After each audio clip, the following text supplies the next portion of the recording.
All right, we are going to go ahead and call the Tuesday, January 23rd regular meeting of the Planning Commission to order. So, we've called to order. The next item is selection of chair and vice chair. It's recommended that we defer that to February. Okay, and that's so we'll have hopefully all people here that day to participate in any dialogue and conversation. Are we okay with that? Are you guys okay with that? Sure. Okay. Roll call. Commissioner Aliman, Commissioner Stover, Present. Commissioner Wagstaff, Present. Vice Chair Nindell, Chair Voss. Present. And we have a quorum. Okay. Chris, will you lead us in the pledge? To the flag of the United States of America and to the republic for which it stands, one nation, under God, indivisible, with liberty and justice for all. Okay. All right. Approval of the agenda. Do we have a motion to approve the agenda? Motion to approve. Okay. We have a second? I'll second. All right. Did you want to? Okay.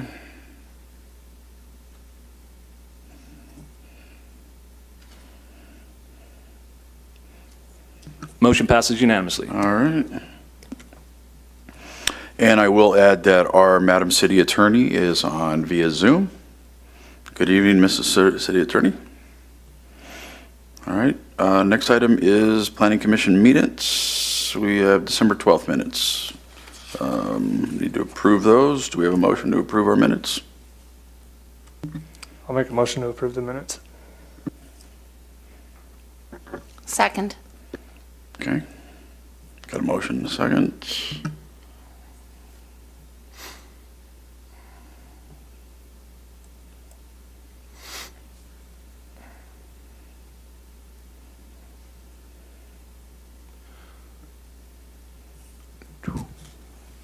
Did it work?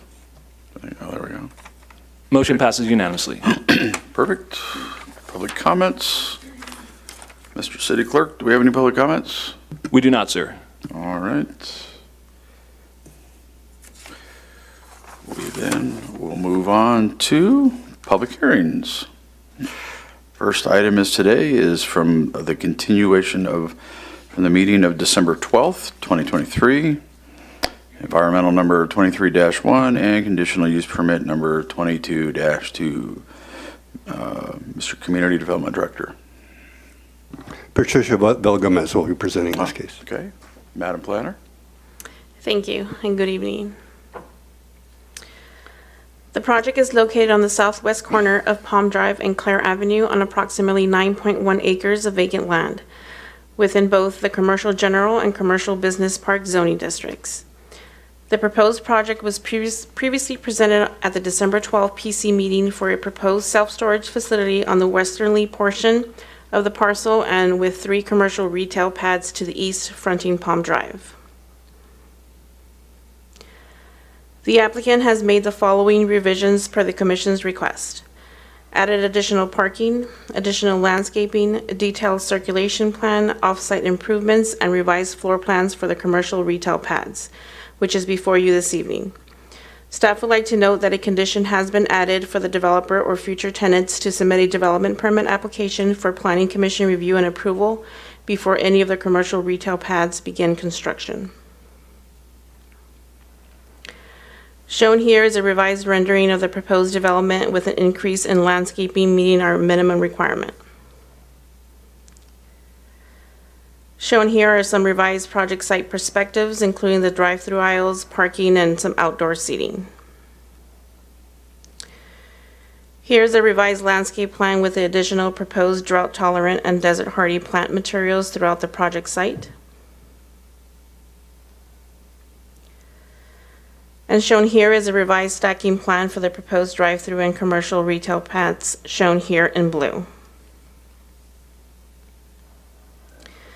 In accordance with Section 15070 subsection A of CEQA, a draft M&D was prepared for the project, which determined that there are no significant impacts associated with the development of the proposed project with the implementation of mitigation measures outlined in the M&D. And with that, staff recommends the following. Adopt the Mitigated Negative Declaration and Monitoring Plan, ENV 23-1, and approve Conditional Use Permit Number 22-2 for the development of 3 retail pads for commercial and fast food restaurants and a self-storage facility subject to the conditions of approval and findings for APN 650-050-003. That concludes my report. I'm available if you have any questions, and the applicant is also here. Thank you. All right, great, thank you. All right, do we have any questions of staff from the commission? Okay, then I will go ahead and open the public hearing. And we will take testimony from the applicant. Come on up. Commissioners, I'm Bert Garland with 2020 Component Development. Appeared before at the last meeting. We want to thank staff for working with us closely to make the changes that were suggested last time and bring the total submittal into compliance as far as we can see it. So I'm here for any questions, and I'll let you go ahead. Okay, do we have any public testimony? We do not, sir. We do not. Okay, we don't need that. Then we will go ahead and close the public hearing. Planning Commission discussion and or motion. So you guys want to flip a quarter? Who goes once? Oh, you can go first. You go Go ahead, ladies first. Ladies first. I'm always talking to you. Okay. First of all, I wanted to thank the applicant for putting in the work and bringing it. It looks as though you addressed most of my concerns with this revised plan. And so I want to thank you for that. Excuse me. I have one tiny little concernette, and that is in Lot A in the western edge where there are 29 parking spaces. I'm wondering if it would be possible to lose 3 of those spaces and turn those into bump out trees for shade, because I see that that's going to be a heat island there in that strip. And if it's not blocking ingress and egress for emergency vehicles, I'd love to see a couple of bump outs in there and lose a couple more parking spots. I'm less concerned about the gross number of spots than I am the shade. Does that seem as though that might be amenable to the applicant? Yeah. I believe they talked about it. We've emailed back and forth, and they're amenable to accommodating the landscape islands in that stretch In that of parking. back strip? So if Okay. we're going to have some discussion here, then I'll go ahead and I'll open the public hearing so we can thank have you. the free flow of Yeah, conversation. It's okay. we're all about landscaping as well, as long as we can still comply with the required parking. That's all. We wouldn't have a problem Okay. with that. Might as well stay. We have a public hearing thing. So, I mean, in case we have any other comments? That was my only concern. Okay. The applicant, I think there was also another question about the wall, the Right. back wall, and the applicant is proposing split face rock. Okay. Yeah, split face block, yeah. Block, We yeah. find that to be, we've developed a number of self-storage facilities. We find that to be the most bulletproof wall we can put out there. And it also, with proper coating, we can take care of graffiti a little bit easier too, so. And then we did agree to landscape in front of that. So I think it'll be pleasing to the Palm Drive side. It does look very nice. Thank you. So the only comments I had was, I don't know, was it the north drive through the one, the left, the immediate lane where you could turn left or turn right out of just as you pull in on the north side?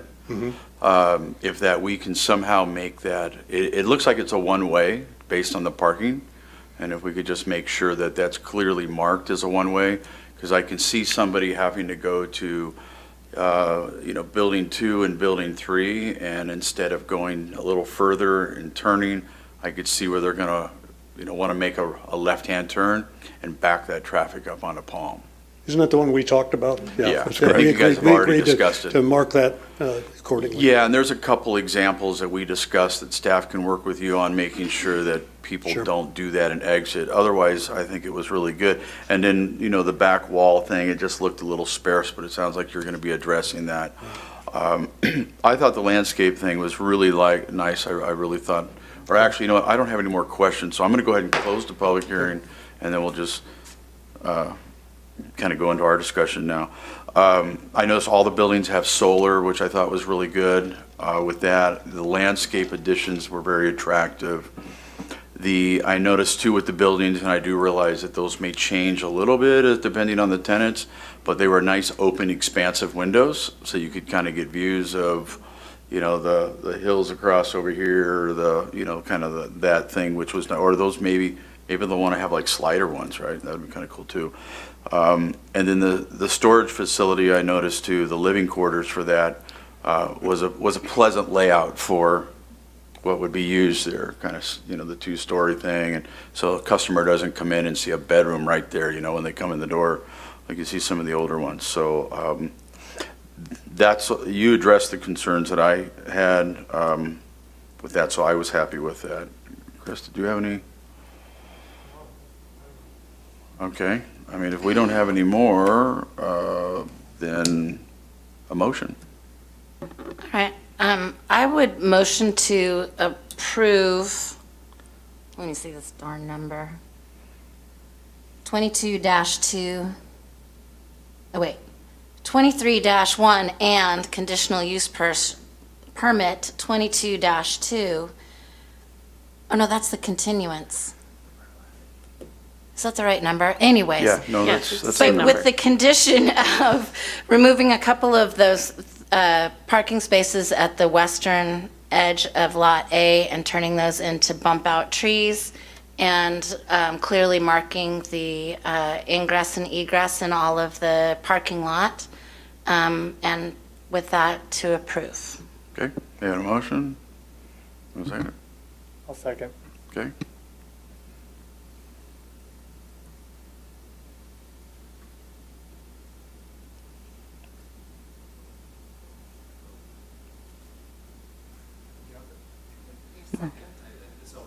Oh, it's fine. Okay, I'll second it.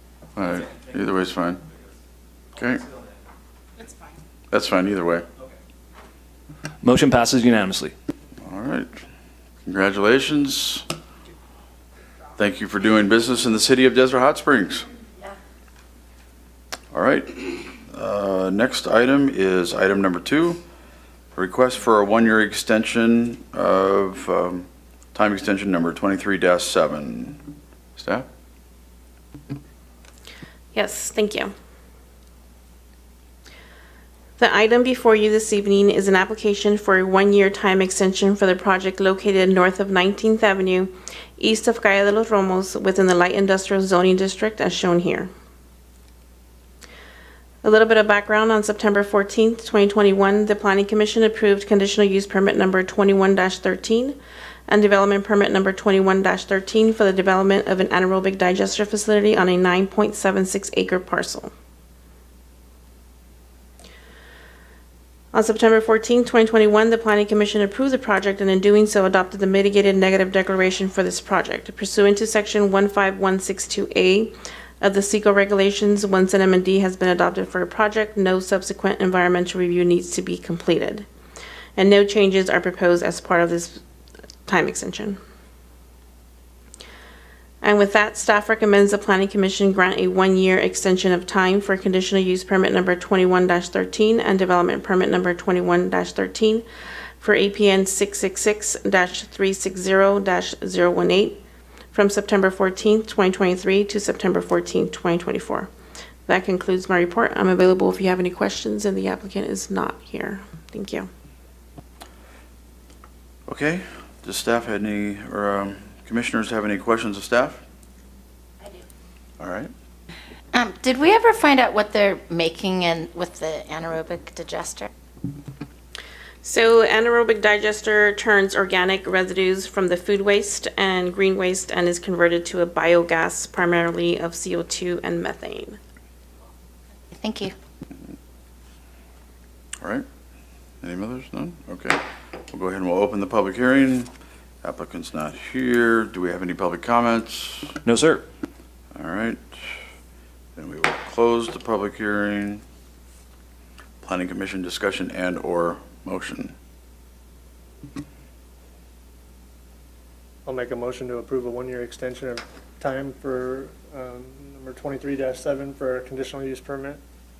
Okay, we got a motion. Second. Second.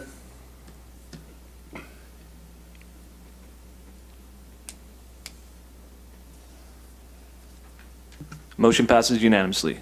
All right. Next up, item number 3, tract map number 23-3, request to subdivide a single parcel into 2 residential parcels.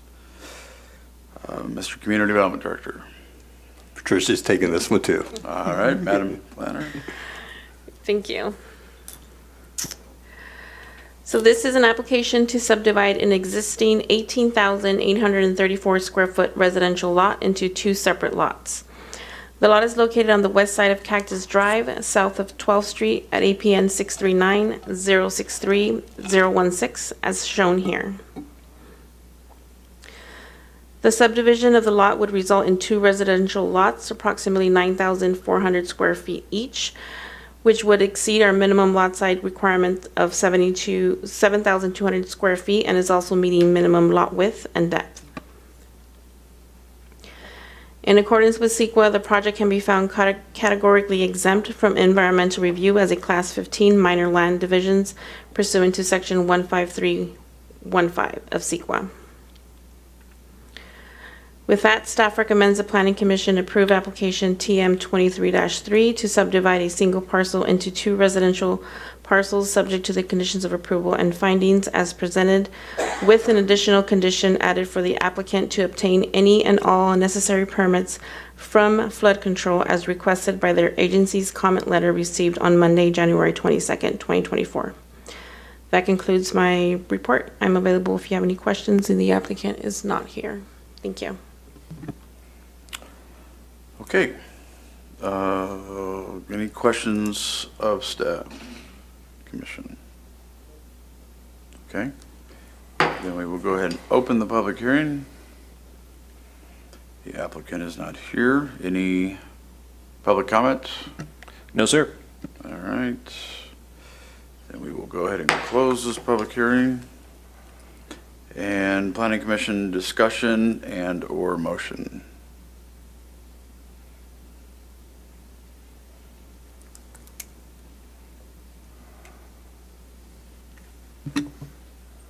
I'll make a motion. All right. Got a motion. That's going to be number... Jumped the gun on me. I'll second. Does that work? Motion 4?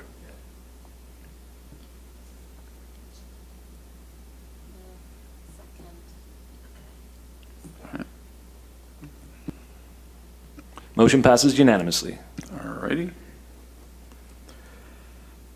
All right, and our last public hearing item is item number 4, recommendations to the City Council amending a chapter of Title 17. Mr. Community Development Director? Yes, I will do something tonight. It's not leaving it all on Patricia. Good evening. This is, I guess, probably maybe our 16th chapter of Title 17 that we're reviewing. Again, just a little background. We received a state grant to make a complete review of our zoning ordinance, specifically with an eye to make sure our residential component is compliant with state law, but in doing so, we took it upon ourselves to clean up a lot of the language in these different chapters. So this mixed-use district, just a little background on it, these zoning districts were introduced with the 2020 general plan update. They did not exist before. The purpose is to provide suitable locations for a wide variety of interrelated, compatible commercial, office, residential, civic, and entertainment issues. So before, a lot of the land along Palm Drive was a variety of different land uses, everything from high-density residential to general commercial. And so back then in 2020, it made sense to just kind of simplify and at the same time allow for flexible land uses along that corridor. So there's two main districts. One is the mixed-use corridor district. This is located along Palm Drive. This is the more intense of the districts, and it contains many of the affordable housing sites that are in our housing element, identified in our RENA plan. The second is a less intense mixed-use neighborhood, and this functions as a transition zone between the higher intensity uses such as general commercial or downtown commercial and the lower intensity residential zones. So some of the changes that we made include we removed the visitor serving mixed zoning district from this chapter. It will be combined with the visitor serving commercial zoning district, and those two will be part of a new visitor serving district chapter. So before they were split into two different chapters, and we'll combine them so you can easily get at that information. As in all of these chapters, we moved up the design guidelines below the design standards. Generally changed the permitted use tables to be less restrictive and reduce non-conforming uses. Remember the car wash that we had a couple of weeks ago? So we're trying to prevent those types of things from happening in the future. Added new uses such as mobile food vending, vehicle parks, cannabis lounge, event facilities, and so on. So these are the same land uses that we added to our commercial district chapter. We're just trying to be consistent across the chapters. Doesn't mean all those uses are permitted, they're just listed in the use table. We also removed the parking, loading, and circulation section, and we're referenced chapter 17.448, off-street parking. You'll recall that's one of the chapters that you guys reviewed and we've revised. So the biggest change is adding a single-family dwelling as a permitted use in the mixed-use neighborhood zoning district. And so why are we doing that? So if you look at some of the areas that are zoned mixed-use neighborhood, you can see currently that they are mostly built out with single-family houses. This is the area north of Pearson, north of our downtown general zoning district that's zoned mixed-use neighborhood. And so it made sense, number one, that additional single-family houses be allowed in this zone. And number two, we not create another non-conforming situation with the existing home. And another example is off of Palm Drive, both on the east side and west side. Again, very similar situations where we have single-family lots ideal for a single-family home. So that's the reason for that change. So our recommendation is to approve a recommendation to City Council amending Chapter 17.14 mixed-use districts and find the project category exempt from CEQA. I know we did receive a comment letter saying that we were increasing the height of the structures, and that's not correct. They're the same height that they were in the 2020 plan, and we made no changes to those. And I'm happy to take any questions that you may have. Okay. Are there any questions, commissioners? None? Then we will open the public hearing. Public testimony. Mr. City Clerk? There's none, sir. There is none. Okay. Then we will go ahead and close the public hearing, Planning Commission discussion and/or motion. I'm going to move that we approve Chapter 17.14, mixed-use districts. I'll second. All right, we got a motion, we have a second.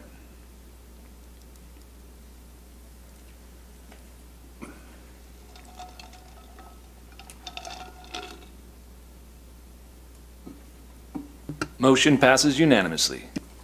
All right, thank you, sir. Next item is public comments. Did we get any public comments while we were here? We have not. All right. Chair and Planning Commissioner reports. Any? We have coming up in March, the League of Cities Commissioners thing. Just as kind of a friendly reminder, if you're still interested in going, do they let you know, Dan? Or do they let them know? You can absolutely let me know. Okay. What were those dates again? Do we remember? Can't remember anymore. I think it was, I think it was the week of the 12th of March, or week of the 11th, I mean. That's when I think it was. Yeah, I think that's when it was. Yeah, because the following week I have a different association thing, and I remember that was the week before, so yeah. So if interested, contact staff, they will hook it up for you. Anything else? Nothing? Mr. Chair, members of the commission, I just looked it up. It seems to be March 6th through 8th of 2024. It's the Planning Commissioners Academy by the League of California Cities. Okay, so then that, That's what that's what their website says. oh, so the 12th must be when our meeting is. That's correct. That's what it is. I knew it was Planning Commission something. I was almost there. All right, cool. Perfect. All right, thank you. Since we don't have anything else, Mr. Community Development Director, you got a report? I do have a couple of updates for you. Just to let you know, I kind of carry over conversation from the last meeting. We have completed the integration of the fire department reviews through the city system, rather than have our applicants go to a separate county fire portal. We are still trying to create the one-stop shop, and so we've integrated it. We have tested it. So far, no bugs, so everything's working fine. So that step is finally accomplished. Also, to let you know, we've also integrated our system with the state contractors licensing board, so we can pull contractor information automatically into our system based on the contractor's number. So that's another nice integration tool. And now we're currently working on implementing a state mandate to integrate the Solar App Plus system into our system. So Solar App is an automated solar system approval application for the smaller systems up to 15 kilowatts. And so once this is all done, our application will automatically ingest the information from Solar App, which gives the automatic approval. We still have to do the inspections of the system, but as far as the review times for solar systems, if the contractors entered everything properly, it's an automatic approval, and it just goes to the city to take the next step, which is inspection. And then the last thing I wanted to mention is staff has been working with our GIS consultant to create a new page on our community development page for new development projects. So if you go to our main page under departments and then go to community development and then scroll down to new projects, new development projects. So this is actually an ESRI software interface. They're the makers of our GIS software, but they also have web-based components as well. And so we wanted to, get the word out to the community of everything that was happening in community development, including all the different projects that are underway. So we have them classified by planning review, planning approval, building permit review, and under construction. And so as you scroll down the page, if Dan, you could just scroll while I'm talking, you'll see a map interface there where all the projects are located. And then if you keep scrolling, it will bring up the different headings. And then we'll start drilling down to each project. And so with each project, we have a short narrative. We have the images of the project, such as the site plan, elevations, and then its location on the map. So if you just keep scrolling, you can see how the map will interface will change as you bring up the next project, and so on and so on. So this helps citizens know what's going on within the city and where the projects stand at the different stages. And we'll be updating this when we have some major changes, not every day or every week, but when we have sort of major movements within the projects. So just want to let everybody know that is out there, and might be a good tool to tell people what's happening. It actually looks a little better on a smartphone than it does the website. I noticed too, which was nice to see too, is each one of these, as I was looking at this, each one says who the contact person and has their email. So if a resident looks at it and says, hey, I got a couple questions, this is right by me, or this is pretty cool, how can I find out something more about it? They know who to contact, so that's good. Yeah, and for most of them, I believe we have a link back to the staff report, Planning Commission staff report approving the entitlement, so you can go back and read more details about it. So when's the fire station going to be built? Cool. Yeah. Anyway, that's all I have to report to you this evening. Okay. And our next meeting is February 13th? Is that right? I think. Yep. All right. Seeing no more comments, we will go ahead and adjourn the meeting. See you on the 13th of February. Okay. All right. Thank you for coming, Ted.